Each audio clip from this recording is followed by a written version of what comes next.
Today, we're diving deep into the human brain. We're going to explore two absolutely remarkable technologies that let us look inside to investigate its incredibly complex structure and its lightning-fast function, all without ever making a single cut. So that's the big question, right? How do you map the universe inside our skulls? How do we measure its electrical storms and map its geography without invasive surgery? Well, the answer lies in two revolutionary tools: magnetic resonance imaging, which you probably know as MRI, and the electroencephalogram, or EEG. All right, here's our game plan. First, we'll step inside the MRI machine to see how it works. Then, we'll break down T1 versus T2 imaging and why that matters. After that, we'll look at how we can actually see the brain at work with fMRI. From there, we'll switch gears and start listening to the brain with EEG. We'll learn to speak its rhythmic language. And finally, we'll see how EEG gives doctors critical clinical insights. Let's get started. So our first stop is magnetic resonance imaging.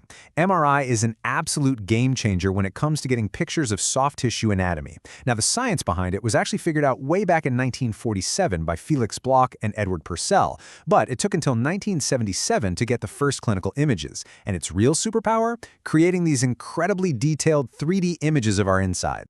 When we talk about MRI, we're talking about some serious magnetic power.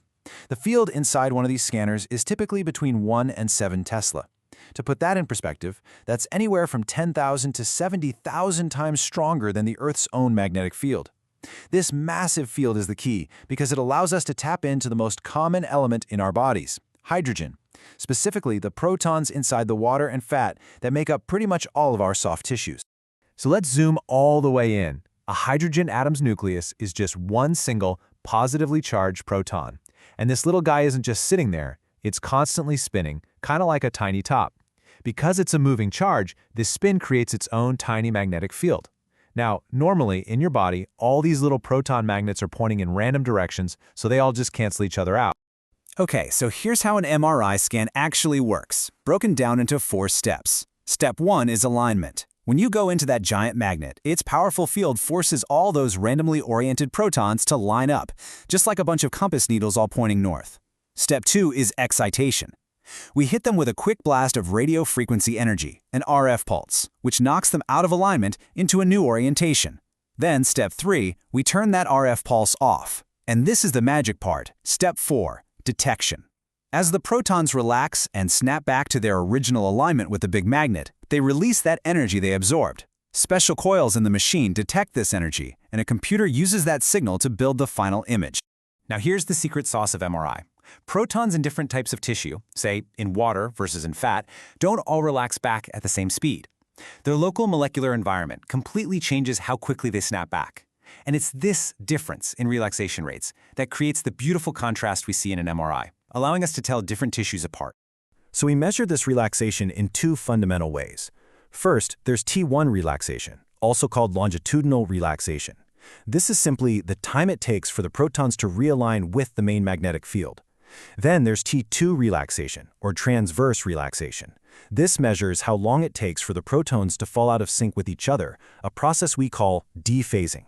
And one key thing to remember is that T2 relaxation always happens faster than T1 relaxation.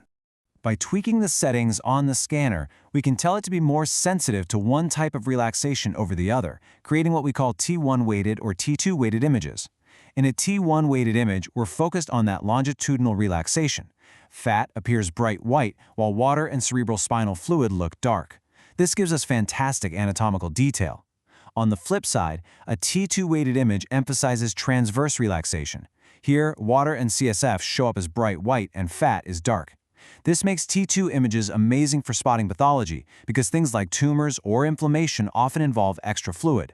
And when you see them side by side, the difference is just striking. Look at the T1 image on the left. You get this crisp anatomical map. You can clearly see the difference between gray and white matter. Now look at the T2 image on the right. See how the fluid-filled spaces, like the ventricles, just pop out in bright white? That's what makes it so good for finding problems. And of course, we build a full 3D model of the brain by taking lots of these image slices in different orientations: transverse, sagittal, and coronal. Okay, so far we've seen how to get a beautiful static picture of the brain structure. But what if we want to see it in action? That's where we shift from static anatomical imaging to dynamic functional imaging with a technique called functional MRI, or fMRI. The absolute key to fMRI is something called the BOLD signal. That stands for blood oxygen level dependent. And this is a really important point. fMRI does not measure brain activity directly. It's an indirect measurement. What it's actually tracking are tiny changes in local blood flow. The whole idea is that when neurons in a part of the brain get busy, they need more energy. That means they have a higher metabolic demand for glucose and oxygen, which they need for things like making and recycling neurotransmitters. In response, the body sends a rush of oxygen-rich blood to that specific area. So how does blood flow change the MRI signal? Well, it all comes down to the magnetic properties of hemoglobin, the protein that carries oxygen. When hemoglobin has dropped off its oxygen, we call it deoxyhemoglobin. This stuff is paramagnetic, meaning it actually distorts the local magnetic field, which weakens the MRI signal. But oxyhemoglobin, hemoglobin carrying oxygen, is not paramagnetic. It's magnetically neutral. So when a brain region fires up, that rush of fresh oxygenated blood pushes the signal-killing deoxyhemoglobin out of the way. With less distortion, the MRI signal in that area actually gets a little bit stronger. That tiny increase is the BOLD signal. The only catch? It's slow. This whole blood flow response takes about 500 milliseconds, lagging way behind the actual neural activity. And this technology has led to some truly profound moments in medicine. One of the most famous examples is the case of a patient who had been diagnosed as being in a vegetative state. Researchers put her in an fMRI scanner and asked her to imagine playing tennis. Incredibly, the brain activity they saw in her supplementary motor area was almost identical to the activity seen in healthy people asked to do the same thing. This was a breakthrough. It was a way to communicate, and it confirmed that she was consciously aware, even though she couldn't move or speak. All right, let's switch gears. We're moving on to our second major tool, the electroencephalogram, or EEG. If MRI is like taking a high-resolution photograph of the brain, EEG is like putting a microphone up to it and listening to its electrical chatter directly. So how does EEG work? We place a cap with small electrodes on the skull. And their placement isn't random. It follows a standardized map called the International 1020 system, which uses landmarks on the skull like the Nasian and Inian to make sure the setup is consistent every time. The naming system is pretty straightforward too. The letter tells you the brain lobe underneath, like F for frontal, and the number tells you the hemisphere, odd numbers for the left side, even numbers for the right. So MRI and EEG are really complementary. They're two different tools for two different jobs. EEG gives you incredible temporal resolution. We're talking milliseconds.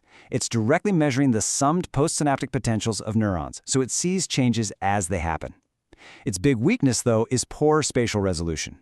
The skull and scalp smear the electrical signal, making it hard to pinpoint exactly where it came from. MRI, as we saw, is the opposite. Its spatial resolution is amazing, down to the millimeter, but its temporal resolution is poor because it's waiting for that slow blood flow response. Now, when you look at an EEG recording, you see all these wavy lines. And it's not just random noise. Those oscillations represent the synchronized electrical activity of huge populations of neurons in the cortex. You can think of these rhythms as the brain's native language. We classify these brain rhythms into 5 main bands based on their frequency. At the fastest end, you have gamma waves, anything above 30 Hz, which we see during complex thinking and sensory processing. Next are beta waves, from 13 to 30 Hz. That's your brain when you're alert, awake, and focused. Then come alpha waves, from 8 to 13 Hz. This is a state of relaxed wakefulness, especially when your eyes are closed.